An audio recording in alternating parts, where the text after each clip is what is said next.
नमो सिद्धानम, नमो आयरियाणम, नमो उवज्झायाणम, नमो लोये सव्व साहूनम, एसो पंच नमुकारो सव पावपनासनो मंगलाणं च सव्वेसिं पढ़मं हवै मंगलम। ओम नमो भगवते वासुदेवाय। ओम नमः शिवाय। जय सच्चिदानंद। Once again, a very big thank you to all of you for joining on time.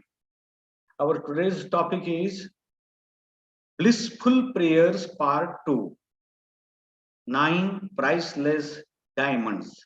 Previously,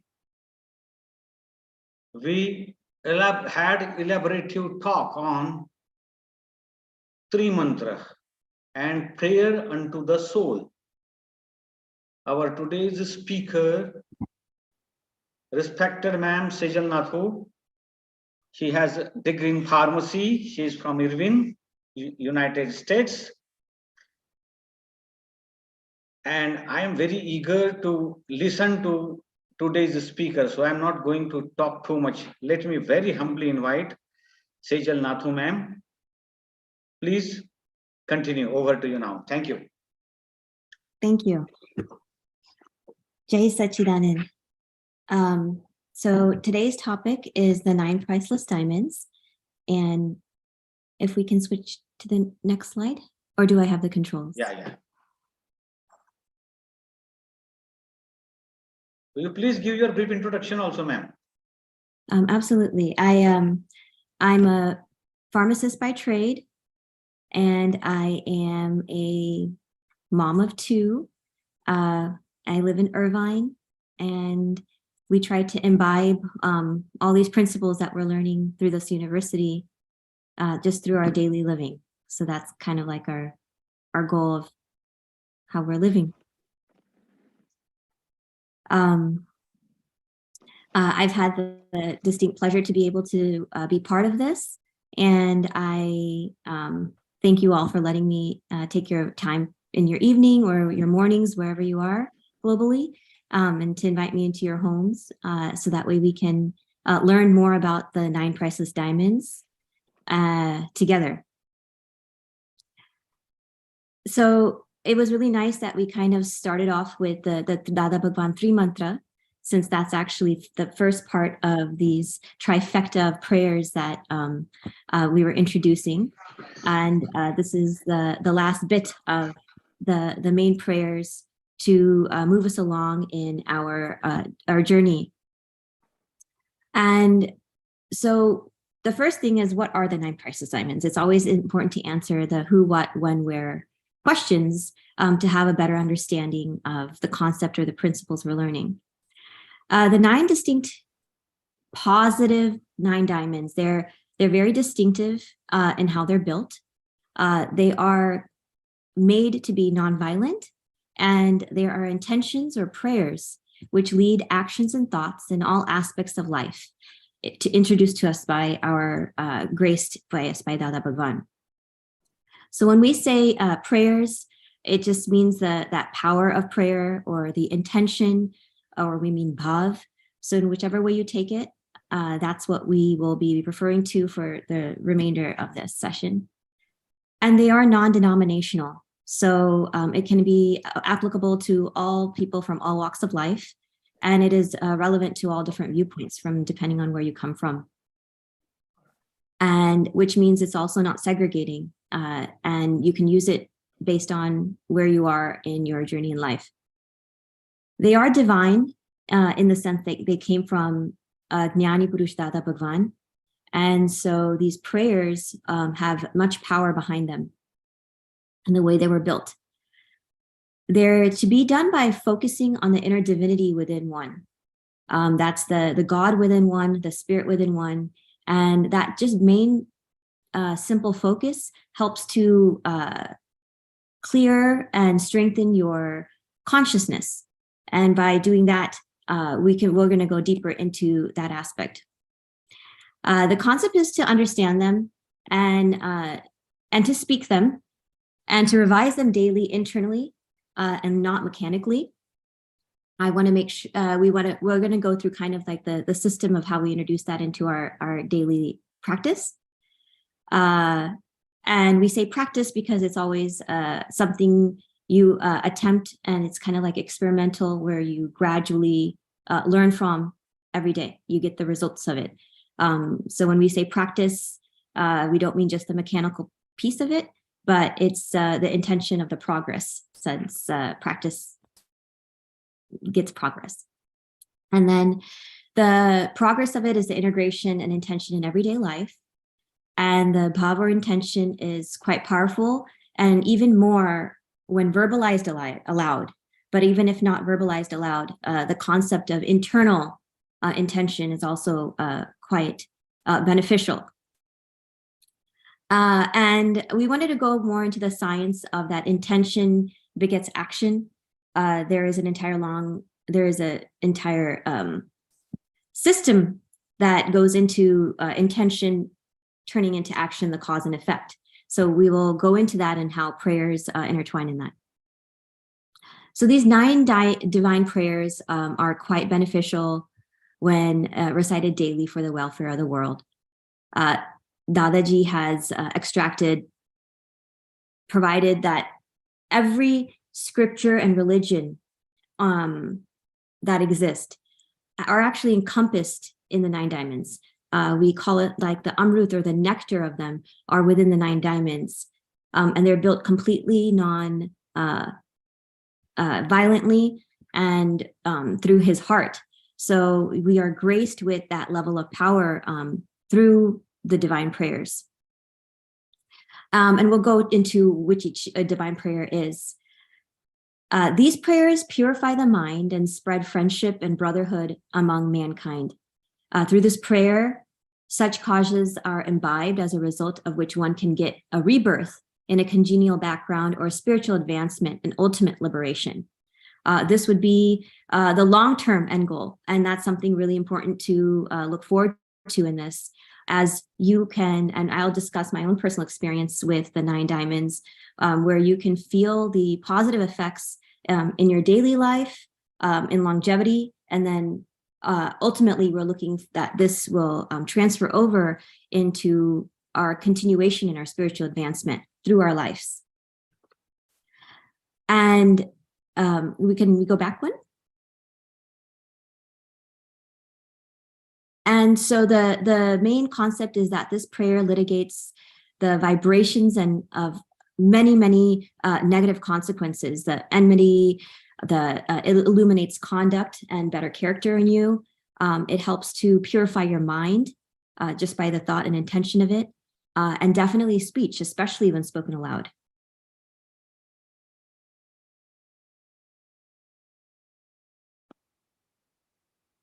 So to give a little background, when we say prayers, and this is something I just wanted to kind of share, was that through my journey, I was able to discover many scientists that are also looking forward to the power of prayer. And we find that in our new science, or the studied science, is that there are many scientists that are searching for the influence of prayers, or the power of prayers. And just to have a simile of like how the 9 diamonds can affect our lives, there is a study mentioned by Dr. Joe Dispenza. He's a chiropractic and neuroscientist by trade, and he studied the science of healing and meditation. There are multiple case studies that he does, but through all of his controlled studies, there is a meditation session that the patients undergo, or the participants undergo, and it showed that from the beginning, they had a 1-day, a 3-day, and a 7-day study, and it showed that there were major changes in brainwave function. So previously, we talked about the electrical body and the subtle bodies and the subtleties that also encompass us, because we have our material body, or a casual body that have our physical body that we are in. So the brainwave functions are a representation of the electrical body. And they did a quantum EEG and EEG patterns of the heart as well. And they noticed that there was a coherence. So when they were saying coherence was that there was unnecessary vibrations as you see a pattern. And by the end of the meditation session, so they did a before and after, they were showing that their brain waves and their heart waves were going towards coherence. And the aspect of coherence in the study showed that coherence equals healing. So prayer, in its sense, was also healing for each of the participants in many different aspects. So it was showing that a short meditation session that involved breathing, concentration with the mind, and actually positive thoughts, that was a part of the design of it, affected the electrical bodies on these people. What can the practice of the 9 diamonds do if it's infused every day through a heartily intention in our daily routine? It will have unlimited long-term benefits in this life and next. And it's just to show the value of the influence of these prayers. And just to recap, he's not the only one. There are so many physicians and other kind of scientists and doctors who study like physics. And there is a Japanese doctor, Masaru Emoto, studied like water consciousness. He's a pioneer of the study of water and how he demonstrated just by an intention or the shape of the environment and certain type of words that you say can affect just the water. So if that's in a sense, a non-living thing, if we look at our bodies, we have so many organisms and we actually are 70% water. So if we have all those components put together, it would have a great energy impact and great positive influence just in our bodies through this 9 diamonds prayer. And this helps to indicate the value and the reasoning behind infusing this into our daily life. There are countless studies and case studies done, maybe some not so scientifically, but there is a man named Jack Canfield who's written a book called he's written bestseller books, but he created this concept of law of attraction, where the attraction is a universal principle that where you attract into your life what you focus on. So whatever energy you give out or whatever attention you give out, it comes back to you. And Dada Bhagwan has definitely given so much on the cause and effect relationship of this. But in terms of just the science today of what is accepted and very readily available, those are some things that you guys can turn to as well. And Dr. Jack Canfield was a psychologist from Harvard University. So these folks have all been studied science in different ways. And does anyone have any questions on this before we move on or want to make any comments?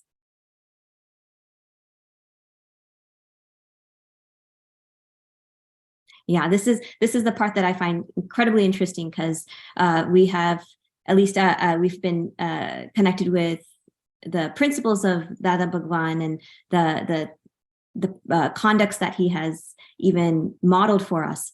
And then now to see the science or the Western science to shine light on this is really, really powerful. And I really enjoy reading those pieces. So, okay, so we can move on if no one has anything.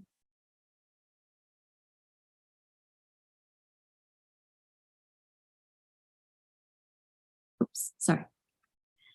So the divine prayers are protective, and that is a principle that is really special to this. For example, when there is a storm, we cannot possibly stop the storm. That's a natural consequence. We would have to wait for the storm to pass. But there are many ways that we can protect ourselves from the rain, the storm, the elements of it. We can wear a raincoat. We can get an umbrella. We can stand in a shelter. And those ways are like the physical protection against a storm. So as a metaphor, the storm of life and all of the negative vibrations around us are continually happening. That's not for us to stop. But we can protect ourselves from that, unless those are coming from the inside. But the outer ones that you feel that you are not in control of can still have effect on your body. Now, it doesn't mean that you need to go stand in the storm without any protection. We have been given this divine prayer. In fact, we've been given also the 3 mantra and the other prayers as well, and they can insulate you from the harmful effects of the vibrations around, just as an umbrella or just as a shelter would against a storm. And so through these prayers, one would experience a gradual elimination of negativities within. And those we're going to go into on the next session in terms of the sorrow, the contempt, the enmity, all the different violences that can be around us. And what's really beautiful is the 9 diamonds actually go through different parts of those that can be present in our lives. And it helps to show us how we can intend with those. So when you make a heartily declaration in the presence of one's soul, one's true spirit, with a strong intent, so you have to have a conviction behind it. That's where the heartily concept comes from. It actually weakens one's endorsement against those bad deeds. That concept of that karmic bondage is protected. And the prayer is quite unique and is very divine. And as we have showed through the studies, it actually is a remedy for a spiritual advancement and a necessity in a sense, especially if you're looking to clearly progress in your spiritual advancement. And again, it's when it's done very heartily and with devotion. Those are 2 very important players in terms of the advancement and the application of our prayer. Does anyone have anything to add or any questions? Madam, प्रार्थना और मंत्र में क्या अंतर है?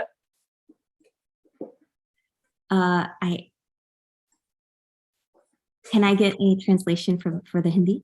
What are the major difference between prayer and mantras? So I think we should go back to like the etymology and the language of it. I'm not a literary expert, so anyone can speak up. But in my sense, mantra is a subset of a prayer.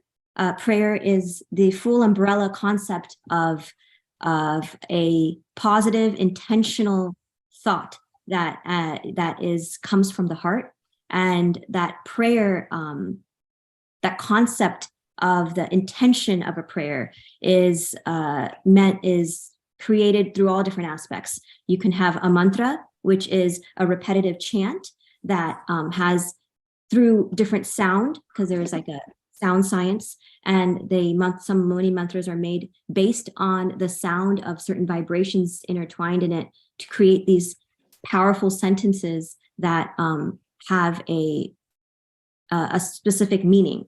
And many mantras are linked to very specific gurus, and so they were very powerful when that particular guru is put into mind.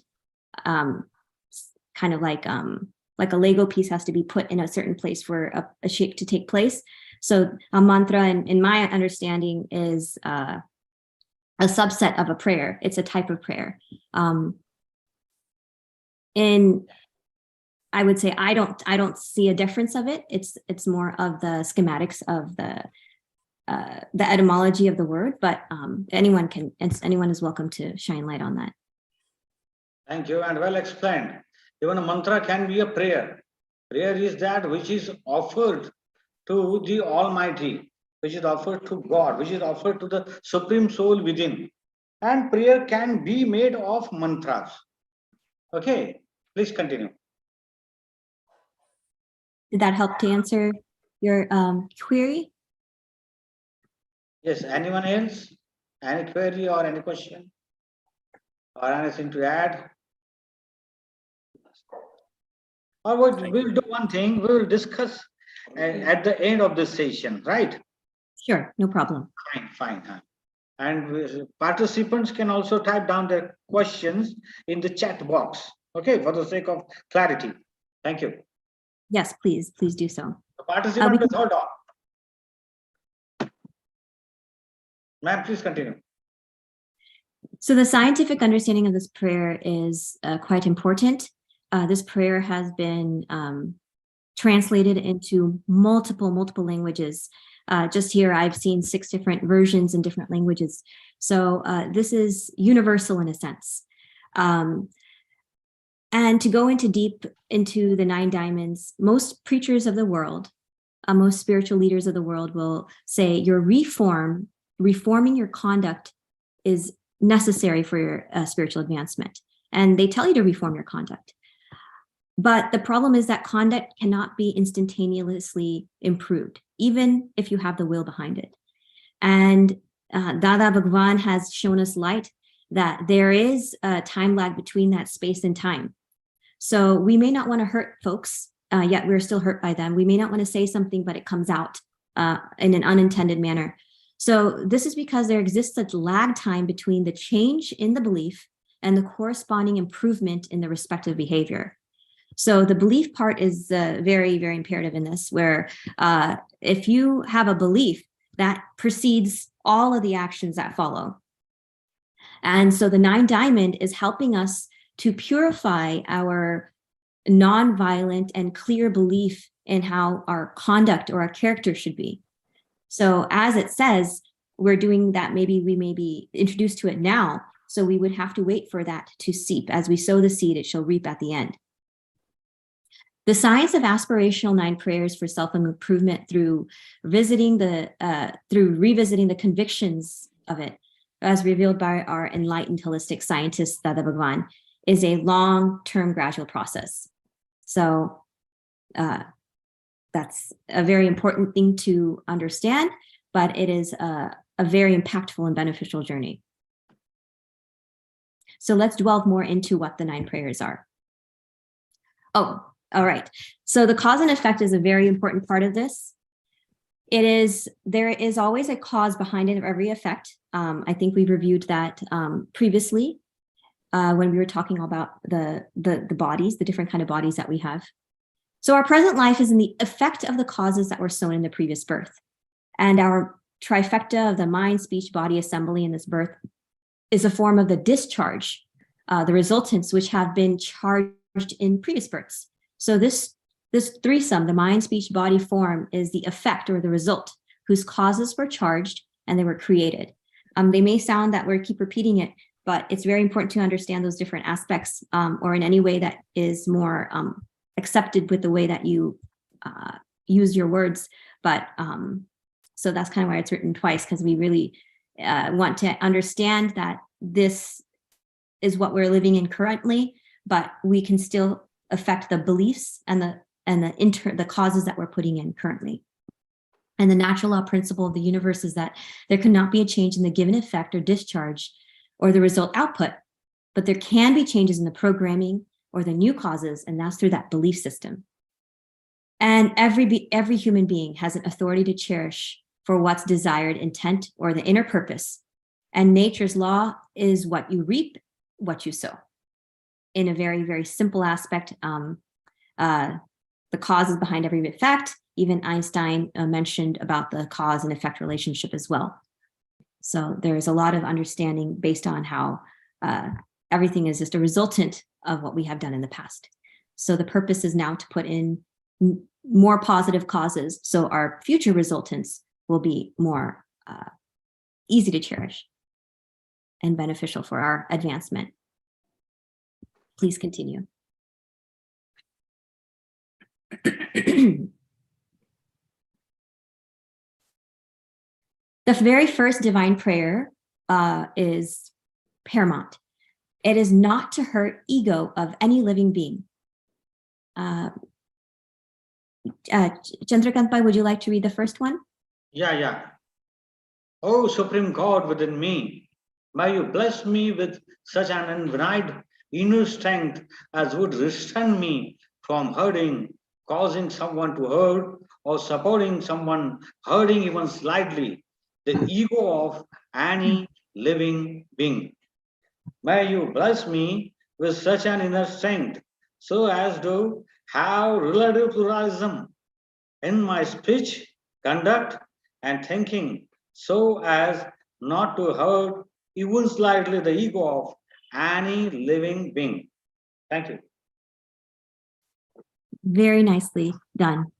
So the ego is the first fundamental aspect of not hurting. This is an egoless prayer to get you less into the I-ness of yourself. So the ego or I-ness is in everyone's life. We are existing because of the I that we believe in. And we cannot be happy by hurting the ego of any living being. And the fundamental purpose of life can only be attained when no one's ego gets hurt. We did review previously that the fundamental purpose is to work towards the true self, right? And have that spiritual advancement. And that cannot happen when other egos around us are hurt, even oneself. So if you hurt someone's ego, you will feel, it will start feeling alienated to you. I think we've all experienced that. Further, the person who is affected by it will harbor enmity in you. Even if you don't recognize it, that even that moment of uncomfortable and hurt feeling resides, and that seed was sown.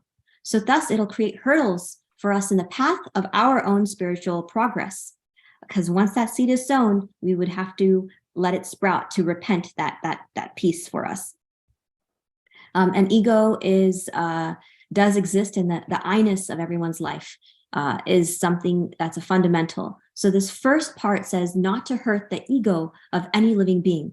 And then it explains through the mind, speech, and body aspect of not hurting them. It also says that even if you support, you hurt, or you're not even supporting the slight supporting of any other person of doing this.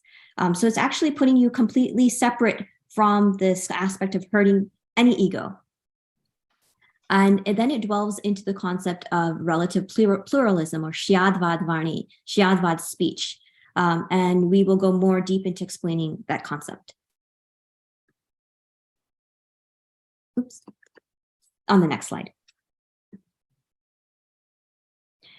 If in any situation a person needs to be reprimanded, which may happen at times, especially in a parent-child relationship, or a boss-employee relationship, or just maybe just in a world, you may have to deal with these situations, but it is important that you still dealt with in such a way that person's ego is not hurt.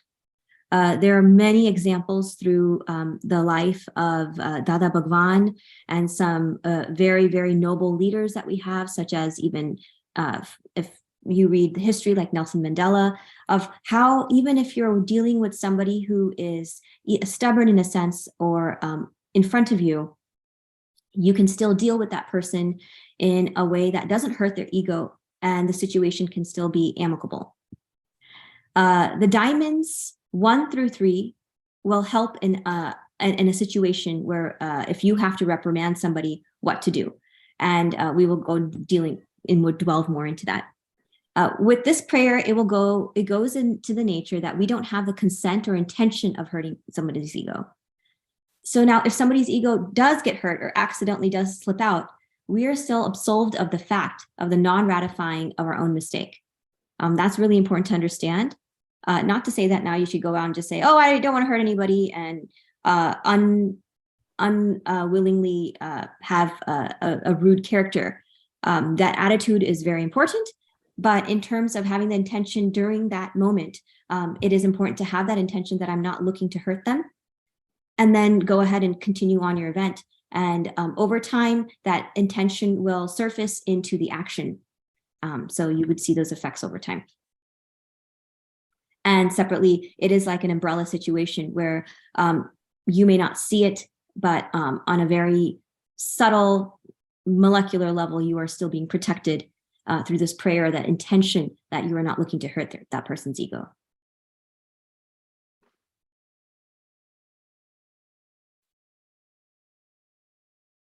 So the Shyadvad, the Shyadvad part, the science of the relative pluralism in speech, means to speak, think, and behave in such a way that no living being is hurt in any way.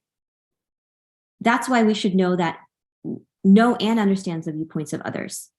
It's important that we are not looking to hurt their ego, but that speech of not hurting anyone in any way, in any form, is quite important in the progress of a spiritual development. Behaving in such a way that even a thief's point of view does not get hurt is called relative pluralism, or Shyadvad in real language. So even if there is a person who's doing something bad, and let's say there is a thief in front of you, it's not important, it's not necessary for you to call that person a thief. There is a way maybe still to go through it. For example, if somebody's trying to, if you're in a marketplace and someone's trying to swindle you out of money and you're trying to do a type of interaction, it's not necessary for you to hurt their ego and say you're a thief. Maybe don't buy that product, or figure out another way to negotiate that situation. That Shyadvad real language is a fundamental way of improving in this advancement. And Shyadvad speech has three main attributes as given to us by our enlightened scientist. They say hit, meet, and priya, or they say they're kind, they're necessary, and they're accepted. May not be accepted by all, but that person in that situation will accept that speech. The second diamond, or divine diamond prayer, is to not to hurt the viewpoint of any religion or belief system. Would somebody like to read this?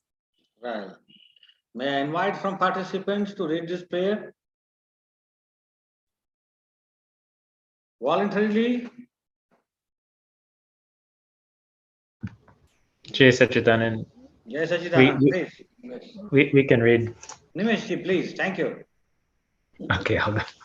O Supreme God within me, give me the infinite inner strength so as not to hurt, nor cause someone to hurt, nor support anyone hurting even to the slightest extent, the foundation or viewpoint of any religion or belief system. Bless with me such an infinite inner strength so as to have relative pluralism, Shyadvad, in my speech, conduct, and thinking, as would not hurt the viewpoints of any religion or belief system. Thank you, sir.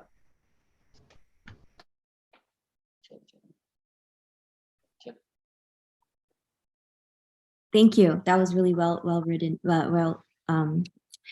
This not to hurt the religion or belief system is very important, because the belief is the fundamental piece that will cause the action in the future. So we are not looking first to hurt the ego, but then to hurt anybody's belief or viewpoint in how they have understood how to morally lead their life, or any religion.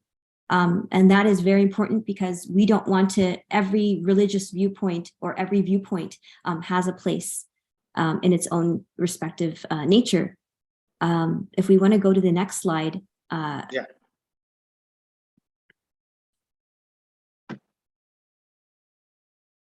It's explaining to per the science of Vitrag Vignan, there are 14 lakh or 1.4 million different layers of inner development within a human life. So we can span, any person at any point can span anywhere between this massive breadth of spectrum. And so in that, there must be infinite different viewpoints and beliefs. So people have different standards in their spiritual development. Similarly, within this 1.4 million spectrum, the spiritual progress also is similar to that. Similarly, like if you were in elementary schooling versus university schooling, there's nothing wrong in learning algebra, and there's nothing wrong in learning advanced calculus and the physics of the universe. But in that moment of their development, it is correct. So similarly, in the development, in their spiritual progress, it would be correct in that person's belief that that's how they morally look to continue their life. And according to one's level of spiritual standard, the person would accept a particular religion or belief system or guru. So that's very important to understand, as for us also not to hurt their ego and of how they have that belief, because it is correct in wherever they stand within this entire spectrum of human tendencies. And Dadaji explained that we need to understand all religions and belief systems. And when we say need to understand that all religion and belief systems are correct, we need to understand that all religion and belief systems are correct in their viewpoint, and since the heterogeneity should be gracefully accepted. There is a combination of beliefs, and we must accept that on any way of the spectrum, that it is correct. He actually created it in a 360-degree code, that anywhere within this 360 circle, people can fall, and their viewpoint may only be shining this much light or this much light, but whatever light it shines is correct for them. And now we're on the third diamond, where it says refrain from criticizing any religious leaders. Yes. Let me invite someone to read it.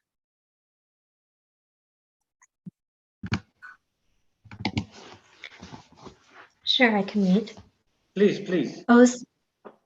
O Supreme God within me, may you bless me with such an infinite inner strength as would restrain me from uttering untrue, adverse things, offending or showing disrespect towards any living being, preacher, monk, nun, or religious leaders. Thank you, ma'am. Thank you. That is very powerful. We do not want to, we want to refrain from criticizing, and criticizing in any sense through our mind, speech, and body aspects for any religious leader. This is not a redundancy. The first one was about the religious belief or belief system, and this is the religious leader themselves. So Dada Bhagwan shined quite a bit of light on this aspect that the religious leaders have a specific place of what they're trying to shine and teach. It's a type of knowledge they're trying to bestow on others. And it is important that we do not ever utter untrue or adverse, offending, any disrespect of any type to any of these religious leaders. May it be a priest or a monk or a sadhu or sant. And I do really like this photo because it's showing like the unity between all different kinds of aspects of life. And it's really nice to have photos because sometimes some folks are visual. So it's nice if you can't think of all the words in this prayer, sometimes just through the visual, you can have the bhav or the intent that you want to have this feeling.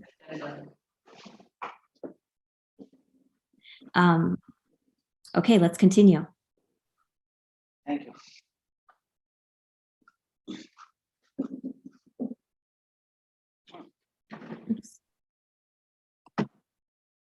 Let's continue to the next slide. Yeah. The concept is to refrain. When we hate or dislike anyone, we will only see the external body and we don't recognize the inner divinity or the pure self of that person. So criticizing any religious head creates hateful vibrations towards an entire group. Even if that's not the intention, when you have an intention towards one priest, since they are representing the inner divinity for all in that particular group, you are hurting that entire group. And so that's a compounded, very negative effect. Any hate or resentment would definitely reflect back on our own pure self, which hinders our spiritual development. Can we go to the next slide, please?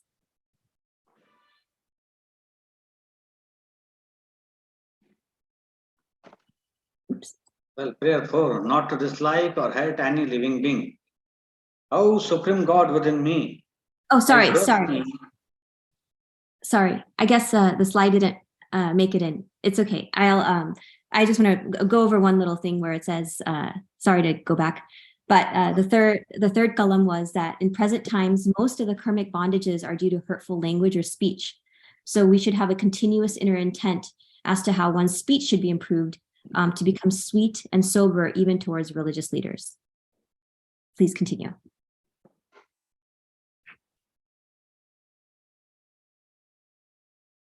Next one. Yes, please.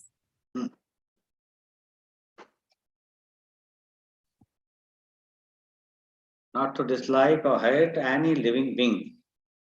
O Supreme God within me, may you bless me with such an infinite inner strength as would not make me dislike or hate any living being to the slightest extent, nor cause anyone nor support anyone doing so. Yes, Very important. Thank you for reading that. So in the next slide, it shows if there is any dislike or hate towards any living being, then in such a situation, we should repent it within ourselves and set a resolution for it not to occur again under any circumstance. God, that spirit, that Almighty, lives within all the living creatures. That divinity is within all of them. So hating, in a sense, would mean hating that divinity within them. And so this prayer particularly helps for our intention to be very molecular and to not even go into hating of that divinity within. And there are very particular words in the original translation of it, in the Gujarati version, of how he defines hate in different aspects. So there are so many different ways of hate that can come about, and they're captured really well. So it's very important to at least read the prayer and see those words, because at least you get a capture of not just the word hate, but the true aspect of it. Okay, we can move on to column Divine Prayer number 5. Will anybody read this prayer? Yes, sir. Please. Iti madam. Yes, sir. Thank you. Prayer against harsh speech. O Supreme God within me, may you bless me with such an infinite strength as would restrain me from speaking, causing someone to speak, or supporting someone speaking harsh, critical, or biting language to anyone. Give me the inner strength to speak soft, pure-hearted language, even if someone is speaking harsh, critical, or biting language. Thank you, Dr. Dial. That was this prayer is, for me, something that comes up every day for me. And this is a very foundational part of when we say our mind, speech, body aspect. So may you bless me to speak that sweet, soft, pure-hearted language. That is quite important. So let's go to the next slide. Because in the present times, our speech is not always what we want it to be. And based on the karmic bondages, we can also have hurtful language just through the speech. So it's important to have that belief to put in so our speech in the future would not be so hurtful, even if it is now. So it's important to set a continuous inner intent or bhav as how one's speech can be improved. How can it become sweet? How can it become sober? How can it become accepted in making others happy? And as said, the Shyadvad Vani, the Shyadvad speech part is should be kind, it should be necessary and accepted. Otherwise, it should not be spoken aloud. And so in terms of when you're thinking of how to soothe or how to purify your speech, these would be the attributes that you could pray on and focus on.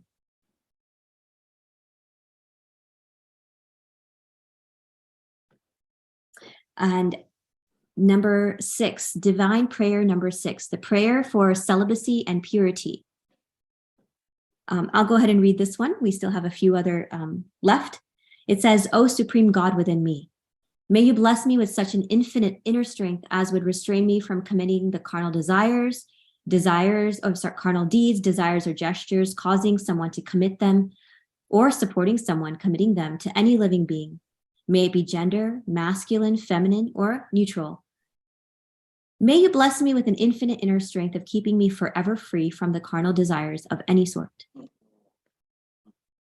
So this concept of purity stands between how sensual pleasures have actually been wrongly considered to be accepted and good in this world currently, even through marketing, just general everyday business marketing. So in real speaking, the happiness of a pure soul surpasses all pleasures, all material and sensual pleasures whatsoever. And the desire for those pleasures is one principle that causes karmic bondage to human beings.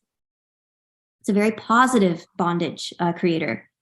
The absolutes, or the vitrag, did not, they said, do not object.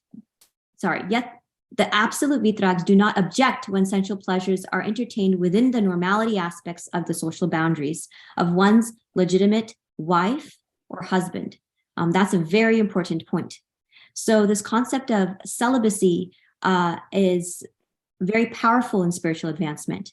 Now, just through daily social norms, it is very common to be married and to have that monogamous relationship. But however, the vitrags have said, based on social aspects and acceptance, even between a wife and a husband is okay. And that is considered celibacy in this time. And any thought or even an act of a passionate stare towards another human is a serious fault. And to keep yourself in check is very important. To keep yourselves pure is absolutely necessary to pray daily for this inner strength. And being loyal to a spouse is just as good as celibacy, just as the vitrags have deemed.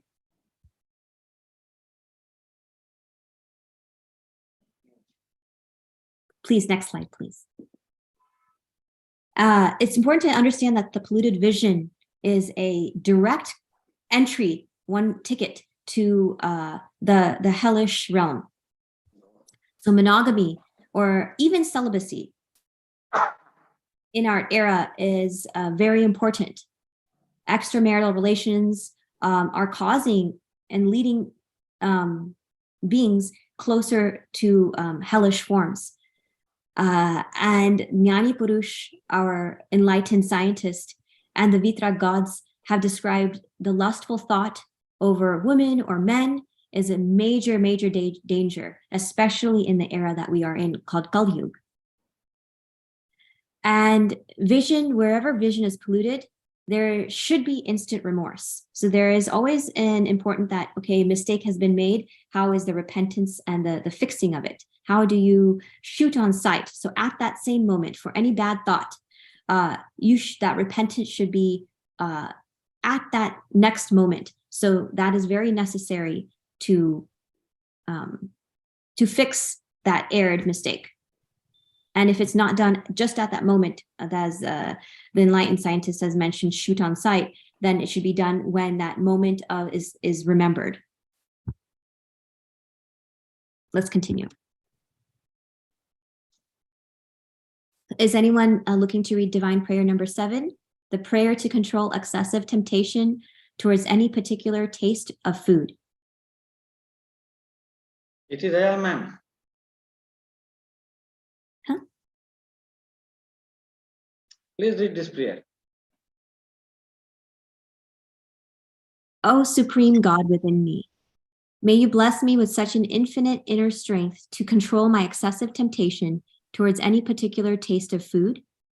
Give me the strength to take wholesome food, having a balance of all the tastes. Diet and nutrition have been a big part of everybody's growth and progress. May it be in a physical level or in any way. So this prayer is very important in our new era time of how we move through the world. So Dadaji has said that balanced intake of all our 6 tastes, or they have 6 different rasas, are salty, sour, sweet, bitter, astringent, and pungent. That last one is not, there's not really a translation in the English language for the turul, but of foods that are necessary to maintain health. An imbalance of these, an example of an excessive sweetness or the absence of these, for example, bitterness, actually affect the harmony and physiology of the body. So it's advisable to take all 6 tastes into proper proportions because we are looking to get into balance so we can continue moving forward. When we have an imbalance, it's difficult to move forward. Similarly, like if you only have a three-wheeled car, you need that fourth wheel for the balance. Similarly, if you're not balanced, it's very difficult to move forward in your vehicle or the body vehicle. A traditional Ayurveda-based kitchen is a pharmacy of natural medicines. There's been extensive studies, and even then, over 6,000-year-old science-based nutrition and a way of living, or Ayurveda, teaches how to create and make food. And so what's really beautiful is that in India, where most of you are, we have such a beautiful way of how to temper oils and how to cook from the beginning. And that whole science is of the balance of those 6 different tastes. And it is a natural medicine. So if you're ever looking, there is quite a bit of complex and deep science within just food nutrition. And Dadaji says the simple balance of it is to get those 6 tastes in. But if you want to delve more into it, look into the Ayurvedic concept of how you can create your diet and nutrition around it. Conscious foods on food is a very important, consciousness on food is very important. So how we say belief begets the action, the focus while you're eating is fundamental for your health. So scientifically, when focusing on food, I guess I didn't complete that sentence, but scientifically, when focusing on the food, it is shown that it actually changes your parasympathetic nervous system. So if you're going straight into the science, your parasympathetic nervous system is responsible. It's a type of your central nervous system is responsible for the digestive tract and the digestive power and digestive enzymes of your body. When you're not focusing and you're stressed, you're watching TV, something enthralling on TV, you're working, you're stressed there, or you're engaging in intense conversations, you are not activating that parasympathetic nervous system. You're still in your sympathetic system, where you have this concept of stressors in your body. And that in itself takes away all these digestive enzymes.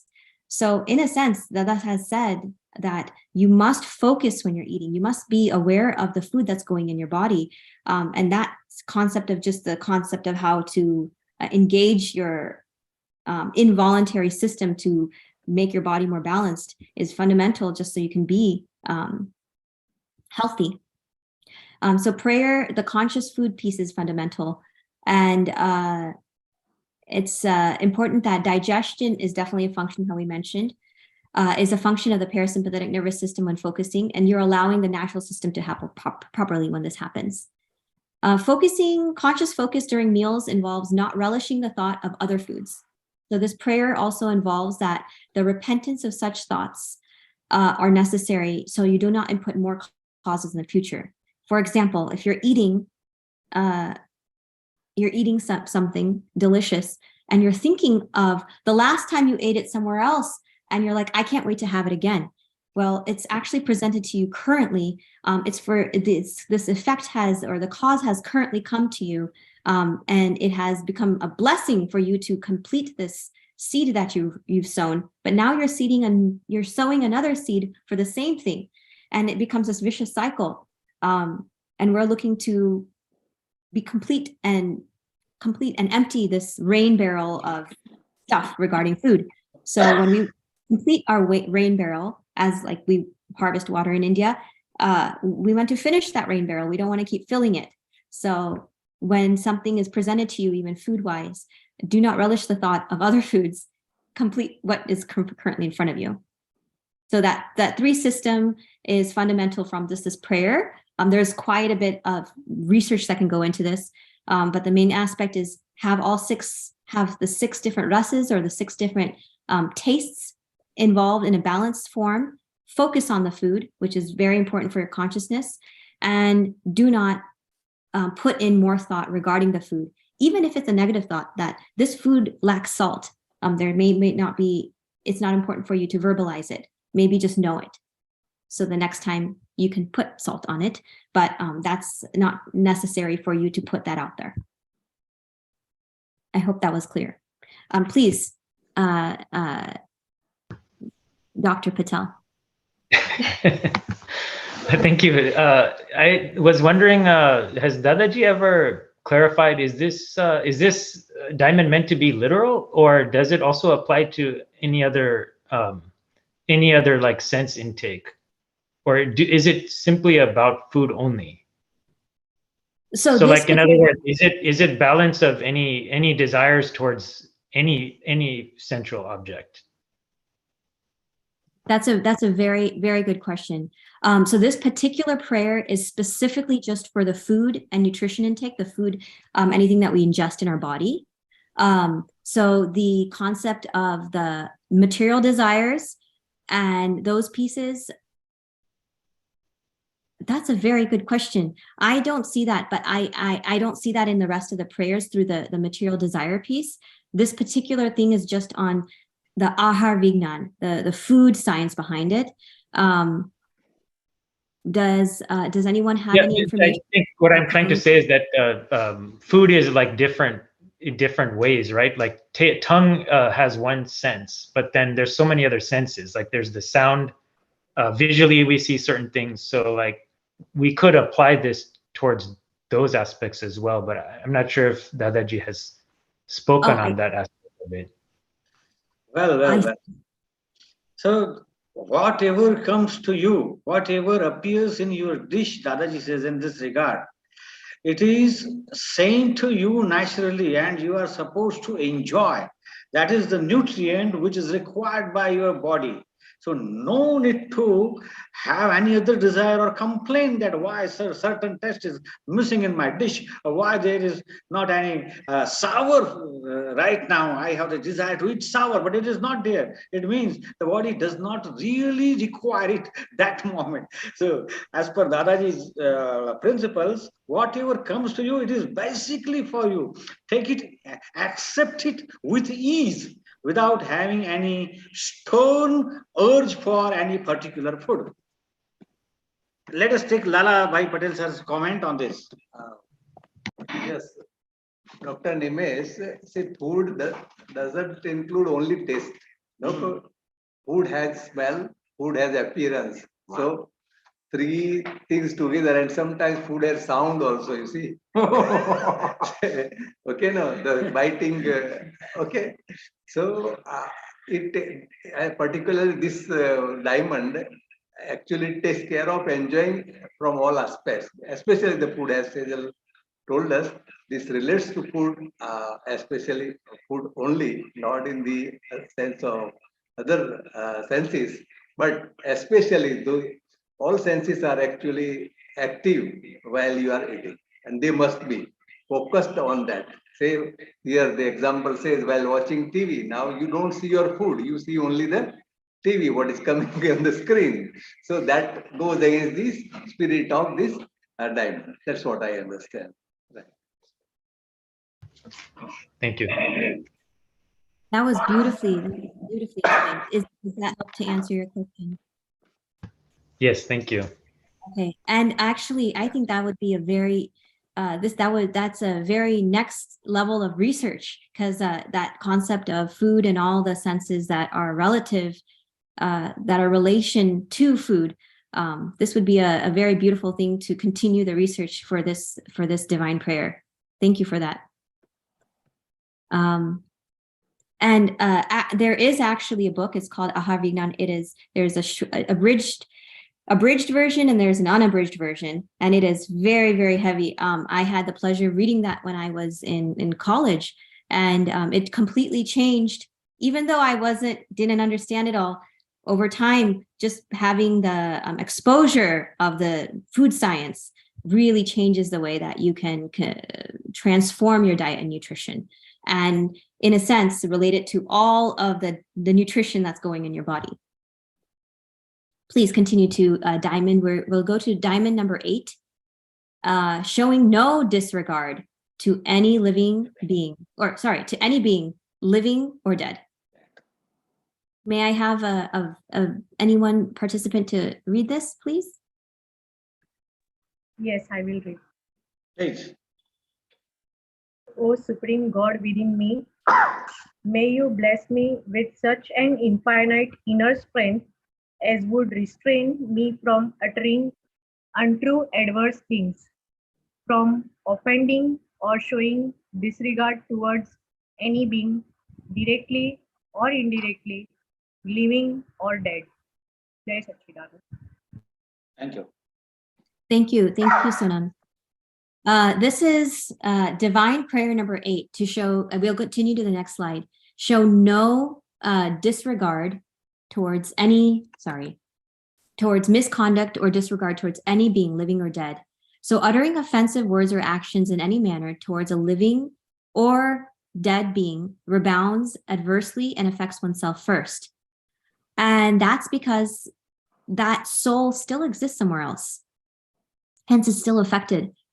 And if you abuse a person with his name, then you are guilty of creating a negative cause for the future towards yourself regarding that subject of the same abuse that you are speaking of or having an action towards. So it's very important that definitely when they are alive, or even after they pass, our misconduct, our actual negative vibrational energy towards them must not be adverse. That is very important. And I think these prayers show how scientifically developed they are in terms of from the ego aspect to the belief aspect to the intake of the food and the things we have, all the way to the point of even the offensiveness towards any living creature that is on this universe or that is in a soul somewhere else, and shows that it's a whole encompassing nonviolent prayer. Really beautiful to research into this, but the concept of applying this is very powerful. Let's continue. Divine prayer number 9. Prayer for being instrumental in the welfare of the world. This is the very last prayer. Would someone please kindly read this? Okay. O Supreme God within me, may you bless me with such an infinite inner strength to qualify for being instrumental in the welfare of the world. Thank you, sir. Thank you. Very nicely read. This is a beautiful sentiment. So let's go to the next slide. Being instrumental in the welfare of the world is taught currently now even through school systems and parenting of be helpful to others and let's help the world. And this is a beautiful one where welfare actually means the real permanent happiness and the solution to all the internal puzzles. And it can come through right vision and realization of the self. So this concept of advanced spiritualism also leads to advanced nonviolent ways of living, and naturally is bringing amicable ways of living while you're advancing. So spiritual journey with such a divine aspiration can eventually lead one to attaining a state whereby one becomes instrumental in bringing out spiritual well-being of others, and then thus rendering a great service to the world. It's kind of like your own welfare is automatically taken care of in your wish for the welfare of the world. In this sense, it has been given that in one of the times that I have had the time with the enlightened spiritual scientist, one time I learned that the world is this world, where you are your own world. So when you are looking to become instrumental in the welfare of the world, just through your prayer or intention, that prayer, you're praying that this body, this world, first is having that benefit, and thus also the world around you. So it is compounded, which shows that not only the being that you are will have that prayer applied, but also the world around you. And that's where it says that when you pray for the welfare of people around you, you naturally are taken care of by yourself. So any positive or negative thought first starts with yourself. Kind of like there is a saying in the Western side where if you point one finger at somebody else, there's three fingers pointing back at you. It's showing that you are looking to give welfare to the world, but 3 times more, you're actually looking, it naturally has a benefit to increase that permanent happiness and that true vision, right way of living in yourself first. And I believe that there's quite a bit of research happening regarding just this particular diamond itself.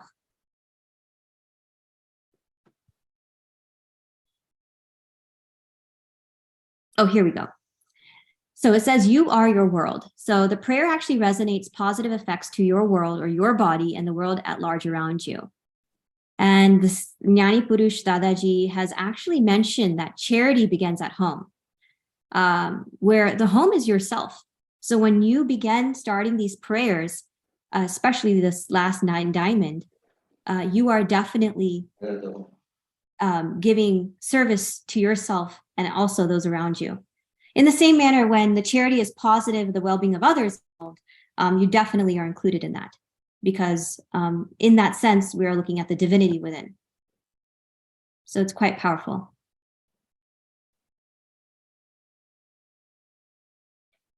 And it's really nice to see a summary, because we did go through quite a bit of content.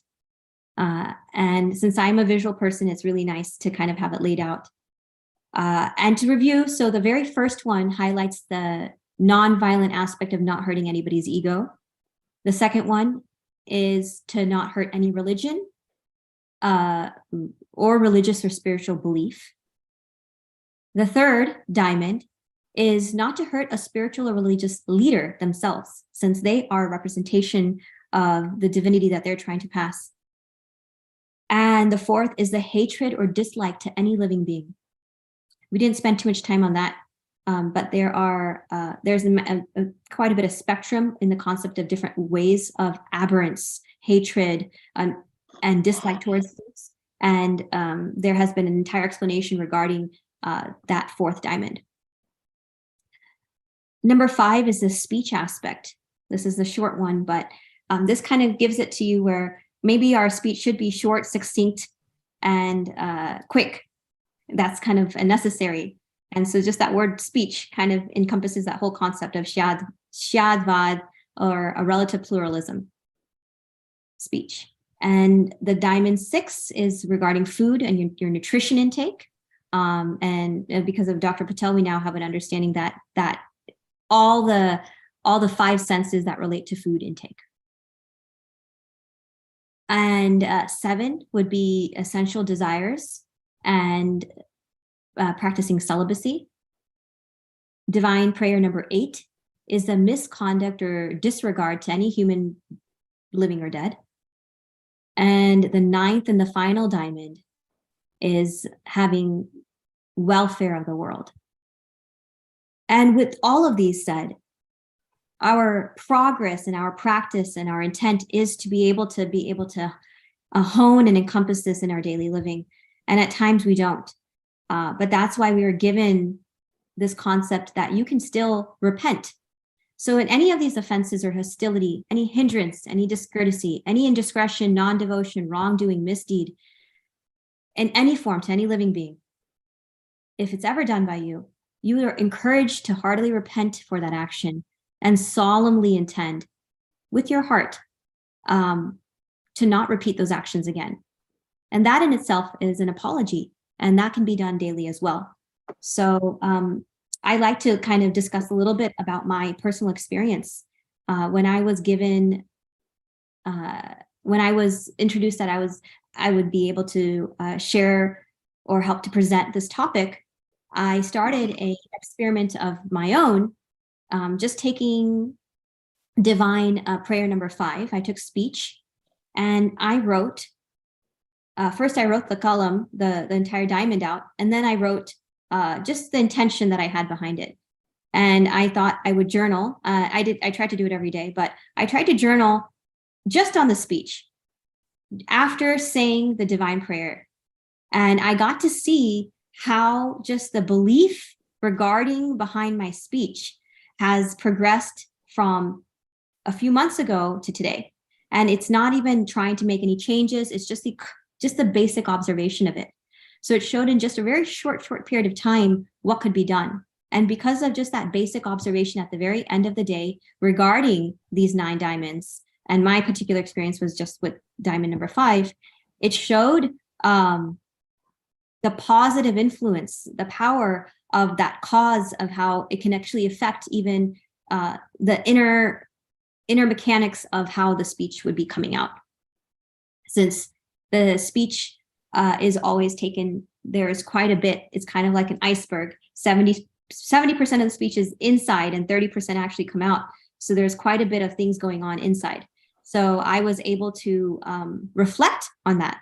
And I encourage those around you to take different experiments from all 9 diamonds or even one, because applying these have a very, very positive application and positive benefits in your daily living, through work, through life, through personal friendships and relationships. So that's something I wanted to share as a experiment just on these 9 diamonds itself. There are quite a bit of books, many books written on just the science behind this. Just to take, for example, diamond number 6, there is an entire series of books just on food. And there's an entire industry just behind food. So the value of these prayers is just priceless. And hence, in a sense, it's called 9 priceless diamonds. And I hope you have been able to take that away from just this, and also that you can continue on the application. Could we go to the next slide, please? Yeah.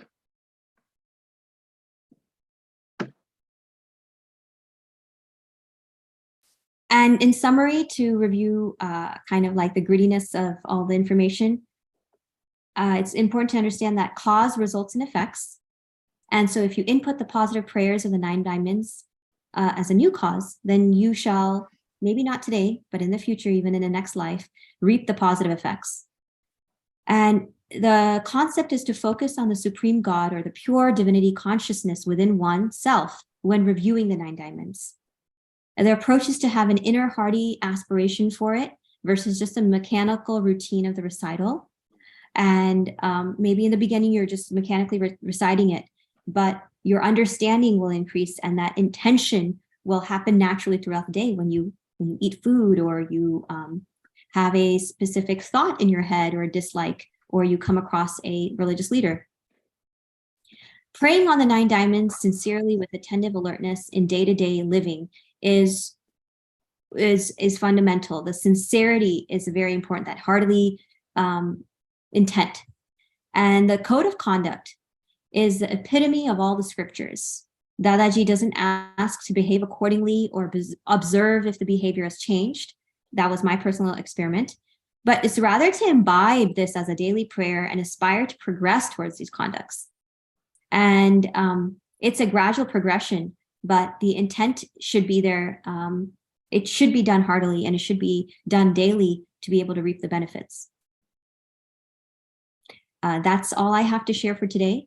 But I want to open up the floor if anybody has any questions or comments or additional information you'd like to add. Thanks a lot, Ms. Sejal. It was really very elaborative, detailed, and amazing session. Thanks a lot for that. I invite now our participants, if they have any query or question, they can raise up here. We can have a lot of discussion. We have some time with us, please. If you're able to, may I kindly ask if you could show your video just for the last few minutes? We can put a name to a face, and we can have like an interactive session at the very end. Please appear on the screen, everyone. If you're in a good place, not if you're driving. Yes, well, it's evening time in India here.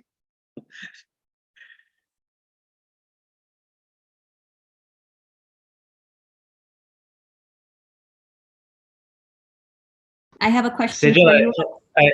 not a question per se, but comment. I really liked your analogy with the rain, the protective aspect of the 9 diamonds. It was really helpful. Thank you for sharing that. That was very helpful to me as well. Actually, that was shared from Lala uncle and Chandrakant uncle, and they had provided that aspect. So that was very new to me, and I love that. It's you can think of it visually when you're out in the real world. It was a nice, very nice presentation. Introductory session. Okay, first session for you in this program, and a great initiative. Thank you. Anybody wants to add something? We have some time still left. Your feedback, or if you want to add some more understanding to the topic, kindly. Right? I wanted to ask. Yeah. I wanted to ask if. So I did my own experiment because this is all about experimental life and infusing prayers and seeing the effects of it, feeling the effects of it. And since this is all through science, how would you guys look to practice, integrate, infuse, or maybe even experiment with one or any of the 9 diamonds? I open it to you. Hi, Sejal, Jay Sachidanand. This is Rani, and I'm unable to turn my video. It's my camera's not working. So, but sorry about that. But I just wanted to say that, I thought that you had an excellent presentation. I learned so much about just current research of holistic science and, did an outstanding job on the presentation. And I had 2 one was a observation based on this. It's something I've been thinking about, but the last diamond, if you practice these diamonds, if you pray with that intention that Sejal was talking about, you really are benefiting the world, because if you think about it as individuals, of each of us is setting these positive intentions, what good that is doing for the world. And then you think about people who are, violating each of these diamonds, even us as we make mistakes every day, and the negative forces that get put out into the world. And we really see that playing out, right? With climate change, natural disasters, humanitarian issues, all of these things, you're really seeing that effect. So as individuals, after hearing this session today, I really feel like, it is our responsibility, not just to ourselves, but collectively to all life forms to do this every day, multiple times if you can. So, thank you so much. I'm just very moved by your presentation, and sorry about the camera not working. Oh, it's okay. Thank you, Rani ma'am. Thank you, Rani, for that. That was a beautiful addition. Yeah, I actually very much agree that our responsibility, if not for ourselves selfishly, and we want to keep doing this for others and we want to help others, then it's our responsibility to imbibe these prayers in our daily routine and our living, because we naturally, the things that we do, we experience happiness ourselves, we're naturally spreading the happiness and joy for others around us. So that's a very good statement that you made. Thanks for sharing that. So nice. And for the information of participants, I would like to add that we have recently published a book on holistic food science. I saw during the deliberations that people, many of us were taking great interest in this diamond relating to the food and food intake, right? So detailed discussions you will find about Dadaji's revelations about food and eating in that book. I'll share that in our group with the PDF of the book, right? And if you want physical, you can buy it from Amazon Books. But PDF will do, I think, right? I got right. So thank you, Sejal. Everything was fine, and we are very happy. Thank you for the participation. Anybody else? Sonam, you want to tell anything? Yes, I just wanted to say thank you, Sejal. Presentation was too good. And when it comes to self-evaluation, definitely all these 9 diamonds are basically converting our weaknesses into strength. So these are our highest weaknesses. If anybody wants to evaluate oneself, then this is my personal experience that sometimes we say anything wrong about anybody's religion or something, and at that moment itself we realize that it's not the right thing we are doing. Yes. And then we ask for energy from Dadaji that next time we will not repeat this thing again. And this is how these 9 diamonds are like one of the precious thing which Dadaji has given us. So Right. we are very thankful to Dadaji. Yes. I'll tell you the history of these nine diamonds as I know. Before it was approximately for 60 years. These were revealed by Dada Bhagwan himself when he was asked that what is your prayer? So one gentleman from Baroda, Nathu Gaga, he asked direct question to him. Dadaji, what you are praying? You tell us straight away. And he said, you write down. Okay, and this is how these prayers came to our knowledge, right? So this is his own wording, each and everything, including comma and everything is its own. What he has been, this has, I have been practicing this since here, his birth maybe, and whatever you see, my enlightenment, etc., it is the result of this practicing all these 9 diamonds. And moreover, he told, I am not telling you to practice, at least just you aspire for it, and practice, it will come into practice just as a result, as an effect of the cause, as Sejal has explained. So thank you everyone. Anybody still feeling left to add something?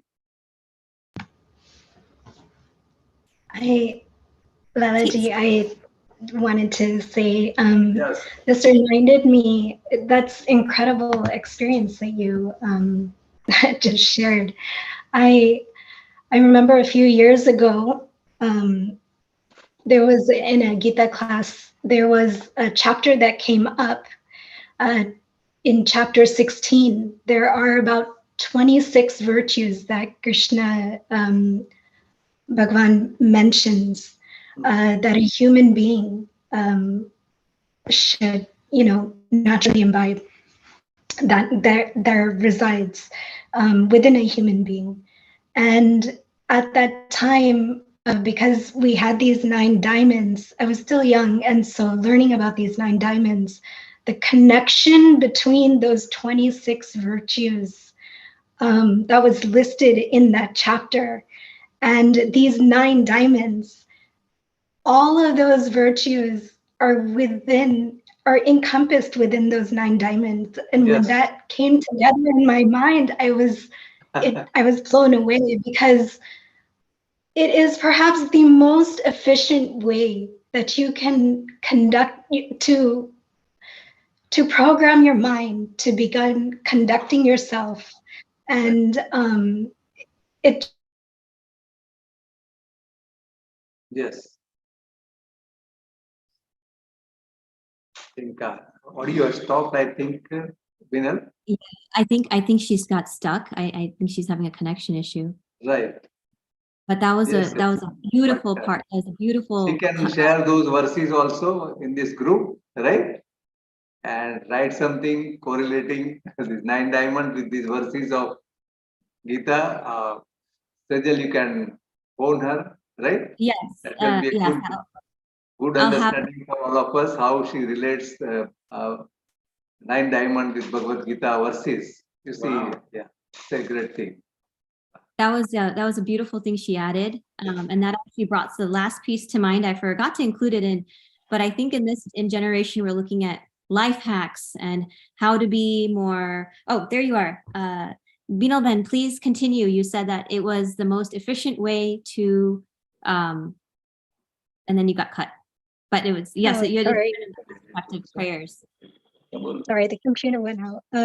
It was the most efficient way to ask for strength, and all of those 26 virtues that we came across that day. It was just amazing how it's within those 9 diamonds. Right. Please write something, Binal, about that. Your observation about correlation of 26 verses in Bhagavad Gita and 9 diamonds. So it will be interesting for all of us to read. Huh? Please do that without any hesitation. Okay. Sure. I will try my best. You have editor in your own house. No, don't worry. Nimesh will help you. Yes. And that will add a good knowledge to all of us. And now I request for HSRC Chief Vasan Rangal to say a few words. Jai Sejal. Jai Sachidanand. Thank you. You try to contact all our youngster friends and try them to join and get learn how we can take these classes. So in future they can become our trainer for the world. And 9 diamonds, we have put some seeds. Those seeds are give fruit in this life, that's why we are here. And Dada says the 9 diamonds, just you read. So positive will be added and negative will be disappear. When all 8 causes will disappear, then you will be ready for the Jagat Kalyan, the 9th one. Yes. So you just read. Do not try to understand. Just read. And this is the abstract of all shastras. So that is very important. In all religion, they are asking to improve everything. Dada is not saying to improve, but to read. So negative will get disappeared. So this is the great science. And Rani, thank you. He asked Ram also. And all youngsters, Manan, Kamal, Cookie in Lancaster, Okay? Okay, I will. Thank you. Jai Satchidanand. So let us conclude. Thank you very much. Sejal ma'am, it was really very, very useful. And let me tell all these 9 diamonds. Generally, a person who says goodbye to the earth doesn't carry anything with him. But these 9 diamonds, one can carry even after his life. Such is the importance of these 9 diamonds. Thank you very much. Please do come again for the next session. The next session will be 4 pose within, or the agonizing inner flaws. Thank you very much, Sejal Ben, once again. It was wonderful, amazing. And thank you all the participants for expressing and being present with us. Do come again. Jai Sachidanand. Thank you very much. Jai Sachidanand. Good night to India and goodbye to America with good morning. Thank you. Sir.